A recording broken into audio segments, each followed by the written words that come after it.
এই পৃথিবীতে যারা ডিজিটাল সার্ভিস সেল করে তাদের মধ্যে সব থেকে চ্যালেঞ্জিং পেশাটা হচ্ছে digital marketing. Because digital marketing হচ্ছে এমন একটা সার্ভিস সেলিং পেশা যেখানে আপনাকে সবসময় একটা ক্লায়েন্টের সেলস এনশিওর করতে হয়। এন্ড আমরা সবাই জানি বরাবরের মতো একটা বিজনেসের সেলস এনশিওর করাটা সব থেকে কঠিন কাজ এবং সব থেকে চ্যালেঞ্জিং কাজ। সো ডিজিটাল মার্কেটিং একটা চ্যালেঞ্জিং পেশা, এটা জানার পরও আমরা যারা ডিজিটাল মার্কেটিং ইন্ডাস্ট্রিতে বিলং করি আমরা ডেফিনেটলি সবার কাছে একটা ক্ল্যাপ পেতে পারি। Okay, anyway, jokes of a part. So আজকে আমি কথা বলার চেষ্টা করব এআই যুগে একজন ডিজিটাল মার্কেটারের ফিউচার প্রুফ রোডম্যাপটা কেমন হওয়া উচিত। দেখেন, এআই আসার পর মোটামুটি সবারই চাকরি বাকরি চলে যাওয়ার মতো অবস্থায় আছে। তো এরকম সিচুয়েশনে একজন গ্রাফিক ডিজাইনার, একজন ভিডিও এডিটর, একজন মোশন গ্রাফিক ডিজাইনার, অ্যানিমেটর, এই ধরনের মানুষগুলার চাকরি থাকতেও পারে, নাও থাকতে পারে। বাট এর মানে কি এই পেশাগুলো কি বেঁচে থাকবে না? ডেফিনেটলি থাকবে। তবে তাদের পেশাগুলো বেঁচে থাকবে যারা নিজের ক্রিয়েটিভিটি অ্যাড করতে পারে, যারা কাজের মধ্যে নিজের ভ্যালু অ্যাড করতে পারে, যেই মানুষটার ইনভলভমেন্টে ওই কাজের ভ্যালু বেড়ে যায়, এই ধরনের মানুষগুলার চাকরি টিকে থাকবে। আর যারা শুধুমাত্র ওই গ্রাফিক ডিজাইনের টুলসটাই পারে, ভিডিও এডিটিংয়ের টুলস কাটাকাটিগুলাই পারে, তাদের চাকরি আসলে থাকবে না। কারণ এই ছোট ছোট বেসিক কাজগুলো এখনই এআই করে দিচ্ছে। সো আমরা যারা ডিজিটাল মার্কেটিং পেশায় আসি, স্পেশালি যারা নতুন মার্কেটে আসবেন, যদি আপনিও ওই টুলস চাপাচাপিতে এক্সপার্ট হতে চান, তাহলে আমার মনে হয় ডিজিটাল মার্কেটিং পেশায় আপনার আসার দরকার নাই। অ্যাকচুয়ালি ডিজিটাল মার্কেটিং না, আপনি কোন পেশায় যাবেন আমি আপনাকে বলতে পারতেছি না। রিজন, আপনি যেখানেই যান সবকিছুই এআই দখল করে নেবে। সো আপনি যদি নিজেকে ফিউচার প্রুফ করতে চান, অর্থাৎ আমি স্পেশালি ডিজিটাল মার্কেটারদের কথা বলছি, আপনি যদি নিজেকে ফিউচার প্রুফ করতে চান, তাহলে আপনাকে বুঝতে হবে আপনি আসলে কার জন্য কাজ করবেন। আপনি একটা বিজনেসের জন্য কাজ করবেন, সেটা চাকরি হোক, সেটা আপনার এজেন্সি হোক, সেটা ফ্রিল্যান্সিং হোক, সেটা আপনার পার্সোনাল ক্লায়েন্ট হোক, বা এটা আপনার কনসালটেন্সি সার্ভিস হোক, যেটাই হোক, আপনি দিন শেষে যেহেতু একটা বিজনেসের জন্য কাজ করবেন, সো ডিজিটাল মার্কেটিং স্কিলটা জানার পাশাপাশি, অর্থাৎ টুলস চাপাচাপি করতে পারার জানার পাশাপাশি আপনাকে বিজনেস বুঝতে হবে। আপনাকে একটা বিজনেসের ভেতরে আরও কোথায় কোথায় ভ্যালু অ্যাড করলে ওই বিজনেসটা স্কেল করবে, ওই বিজনেসে গ্রো করবে, এবং এমন কি কাজ আছে যেগুলো করতে পারলে আপনার ডিজিটাল মার্কেটিংয়েও ভালো ইম্প্যাক্ট পড়বে। অর্থাৎ একদম সিম্পল ভাষায় যদি বলি, ধরেন টুলস যদি এআই চালাইতে পারে, তাহলে প্রথমত আপনার কাজ কি?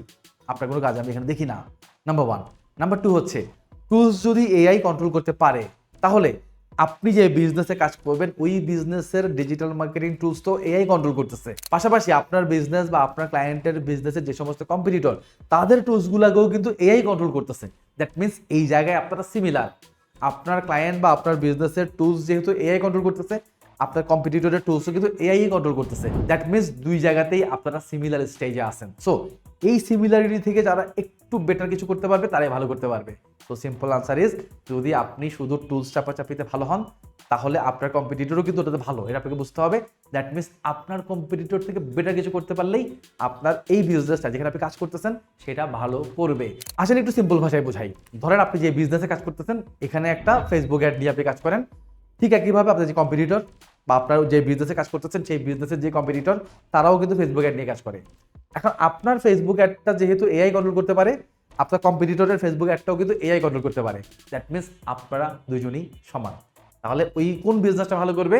যে বিজনেসটা এই টুলসের বাইরে গিয়ে কিছু করতে পারবে, সেই বিজনেসটাই আলটিমেটলি ভালো করবে। সো আমার পয়েন্ট ভেরি সিম্পল, যদি শুধু টুলস চাপাচাপিতে আপনি এক্সপার্ট হন, তাহলে আপনি ধরে রাখতে পারেন আপনার কম্পিটিটরের বিজনেসে যেই মার্কেটার বা যে ডিজিটাল মার্কেটার কাজ করতেছে সেও কিন্তু আপনার সাথে সেম। বাট আপনাদের দুজনের মধ্যে সেই ফিউচার প্রুফ হবে যে এর বাইরে গিয়ে কিছু করতে পারবে। সো আজকের ভিডিওতে আমি আপনার সাথে বেশ কিছু স্কিলের কথা বলবো, যে স্কিলগুলো আপনি যদি রপ্ত করতে পারেন, তাহলে আপনি আপনার ক্লায়েন্টের বিজনেসে অথবা আপনার বিজনেসটাতে টুলসের বাইরে গিয়ে নতুন করে ভ্যালু অ্যাড করতে পারবেন। এবং আপনি যদি নতুন করে ভ্যালু অ্যাড করতে পারেন, তাহলে আপনি ফিউচার প্রুফ হতে পারবেন। সো আমি এখন পয়েন্টগুলো শেয়ার করবো। পয়েন্টগুলো শেয়ার করার আগে আমি একটা অ্যানাউন্সমেন্ট দিয়ে দিই। সো আপনারা অনেকে জানেন লার্নিং মেট নামে আমাদের একটা ডিজিটাল মার্কেটিং ট্রেনিং প্ল্যাটফর্ম আছে। সো আমাদের লার্নিং মেট প্ল্যাটফর্ম থেকে আমরা 16 মে 2026 তারিখে একটা অফলাইন ব্যাচ লঞ্চ করতে যাচ্ছি। যে অফলাইন ব্যাচে আমরা আপনাকে শেখাবো মেটা মার্কেটিং কি জিনিস, রাইট নাও অর্থাৎ 2026 সালে সিগন্যাল ড্রিভেন মেটা মার্কেটিং কীভাবে কাজ করে, অর্থাৎ এআই যুগে মেটা মার্কেটিং কীভাবে কাজ করে, এটা আমরা আপনাকে শেখাবো। পাশাপাশি আপনি যে বিজনেসটা নিয়ে কাজ করবেন, বা সেটা আপনারও হইতে পারে, আপনার ক্লায়েন্টেরও হইতে পারে, ওই বিজনেসটাতে আপনি কীভাবে ভ্যালু অ্যাড করবেন, ওই বিজনেসের সেলস বাড়ানোর জন্য ফেসবুক অ্যাডসের বাইরে গিয়ে নতুন নতুন সেলস চ্যানেল কীভাবে জেনারেট করবেন, আপনার কম্পিটিটর থেকে বেটার কন্টেন্ট কীভাবে বানাবেন, বেটার অফার কিভাবে জেনারেট করবেন, এই সব কিছু আমরা আমাদের এই অফলাইন ব্যাচে শেখাবো। পাশাপাশি আমরা আপনাকে শেখাবো ডাটা কিভাবে ট্র্যাক করবেন, ডাটা নিয়ে কিভাবে কাজ করবেন, ডাটা কিভাবে অ্যানালাইসিস করবেন। বিকজ ফেসবুক চলে এখন সিগন্যাল ড্রিভেন ওয়েতে, অ্যান্ড সিগন্যাল কাজ করে দুইটা জিনিসের উপর বেস করে। নাম্বার 1 হচ্ছে কন্টেন্ট, নাম্বার 2 হচ্ছে ডাটা। সো সবগুলো জিনিসই আমরা আপনাকে শেখাবো। যদি আপনি আমাদের এই অফলাইন ব্যাচে জয়েন করতে চান, নিচের কমেন্টে অথবা ডিসক্রিপশনে আমি একটা গুগল ফর্ম লিঙ্ক দিয়ে রাখছি, সিম্পলি ফর্মটা ফিল আপ করে দিবেন। আমার টিম আপনাকে কল করবে এবং আপনার সাথে ডিসকাস করে আপনাকে হ্যান্ডেল করতে হেল্প করবে। সো চলেন এবার আপনাকে একটু অনুমান দেই যে ফিউচার প্রুফ ডিজিটাল মার্কেটার হওয়ার জন্য ডিজিটাল মার্কেটিং টুলসের পাশাপাশি আরও কোন কোন জায়গায় আপনার ফোকাস করা উচিত। সো ফার্স্টে আমি আপনাকে বলবো, যেহেতু ডিজিটাল মার্কেটিং মানে হচ্ছে ডিজিটাল যোগ মার্কেটিং, সো মার্কেটিং ব্যাপারটায় আপনার আসলে বেশ ভালোভাবে ফোকাস করা উচিত। আপনার ফার্স্ট অফ অল আন্ডারস্ট্যান্ড করা উচিত মার্কেটিং কি। অর্থাৎ মার্কেটিং মানে হচ্ছে ডিমান্ড জেনারেট করতে পারা। আপনার ক্লায়েন্টের কি ডিমান্ড আছে মার্কেটে, অথবা আপনি যে সার্ভিস বা প্রোডাক্ট সেল করতেছেন এই সার্ভিস বা প্রোডাক্টটা আদৌ মার্কেটে ডিমান্ড আছে কিনা, সেই ডিমান্ডটা জেনারেট করতে পারা হচ্ছে বেসিক্যালি মার্কেটিং। সো এই মার্কেটিং জায়গায় আপনার সবার আগেই ফোকাস করা উচিত। নাম্বার 2, আপনি যে বিজনেসটা নিয়ে কাজ করবেন সেই বিজনেসটাতে যে প্রোডাক্ট বা সার্ভিস সেল করবেন সেই প্রোডাক্ট বা সার্ভিসগুলোর বেটার অফার জেনারেট করাতে আপনার ফোকাস করা উচিত।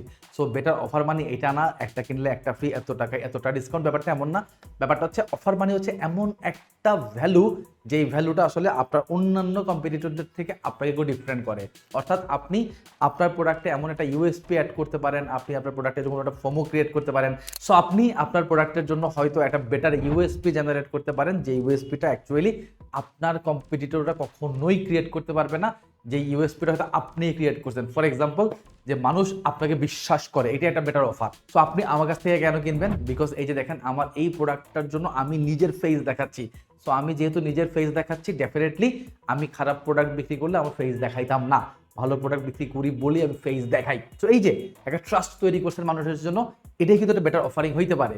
সো আপনার অফারটা অ্যাকচুয়ালি কি এটা আপনাকে জেনারেট করতে হবে। অফার মানে হচ্ছে এমন একটা কিছু যেটা আপনার কম্পিটিটর হয়তো পারবে না, বাট আপনি করে দেখাবেন, অ্যান্ড মানুষ আপনাকে ওই অফারটার জন্য ইন্টারেস্ট ফিল করবে আপনার কাছ থেকে প্রোডাক্ট পারচেস করতে। নাম্বার 3, আপনার একটা বেটার কন্টেন্ট সিস্টেম জেনারেট করতে হবে। সো আমরা জানি বর্তমান ডিজিটাল মার্কেটিং পুরাটাই চলে আসলে কন্টেন্টের উপর বেস করে।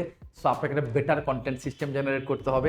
আপনাকে আপনার ওই বিজনেসের পেইড অ্যাডভার্টাইজমেন্টের পাশাপাশি অর্গানিক কন্টেন্ট জেনারেশনে ফোকাস করতে হবে, সো দ্যাট আপনি অলওয়েজ পেইড কাস্টমারকে অ্যাকোয়ার করে তাদেরকে যেন রিটেইন করতে পারেন through your organic content. So organic কন্টেন্টে আপনাকে 100% ফোকাস করতে হবে, আর এর জন্য আপনার লাগবে একটা বেটার কন্টেন্ট সিস্টেম।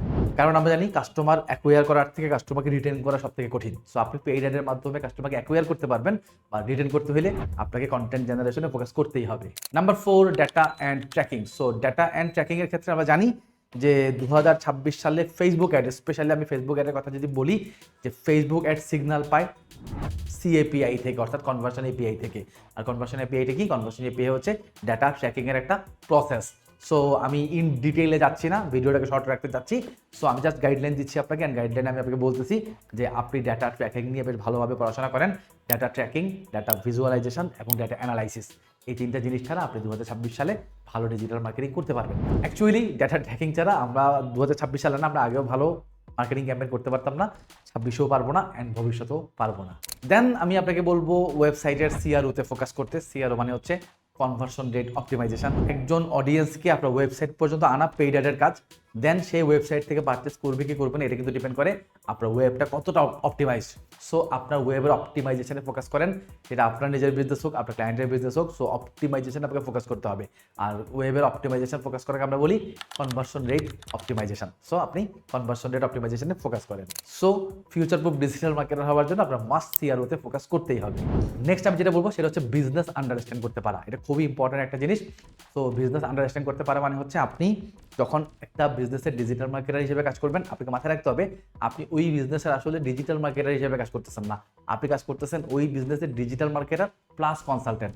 অর্থাৎ আপনাকে ওই বিজনেসটার ভেতরে ঢুকতে হবে, বিজনেসটাকে বুঝতে হবে, এই বিজনেসের জন্য নতুন নতুন সেলস চ্যানেল জেনারেট করতে পারতে হবে, এই বিজনেসের জন্য বেটার ব্র্যান্ডিং করতে পারতে হবে, এই বিজনেসের জন্য বেটার ওয়েতে পিআর করতে পারতে হবে, এই বিজনেসের কন্টেন্ট মার্কেটিং গুছাইতে হবে, এই বিজনেসের জন্য একটা সেলস ফানেল বিল্ড করতে হবে, এই বিজনেসটাকে হয়তো ফাউন্ডার ড্রিভেন বিজনেসে কনভার্ট করা সম্ভব, যদি সম্ভব হয় সেদিকে নিয়ে যাইতে হবে।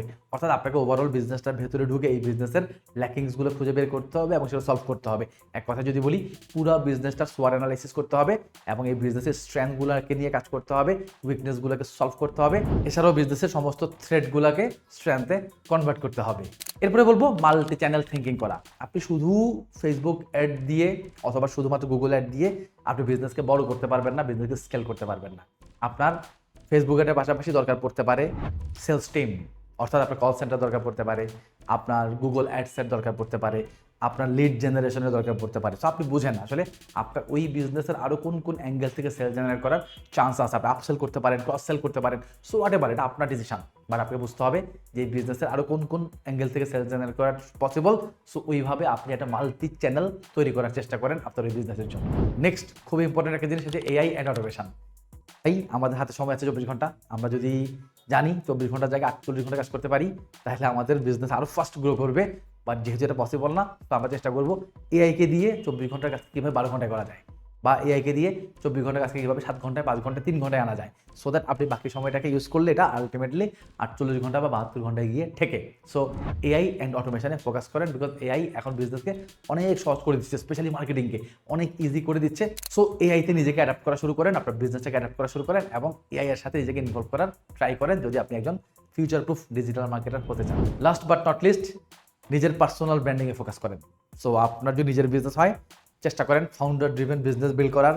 আপনি যদি আমার মতো সার্ভিস সেলার হয়ে থাকেন, তাও ট্রাই করেন কন্টেন্ট মার্কেটিংয়ে আসা, নিজের সোশ্যাল প্রুফগুলো তুলে ধরা, ট্রাই করেন মানুষের আপনার যে টার্গেট অডিয়েন্স তাদের লাইফে ভ্যালুয়েট করতে পারবেন এমন সমস্ত জিনিসপত্র নিয়ে কন্টেন্ট জেনারেট করার।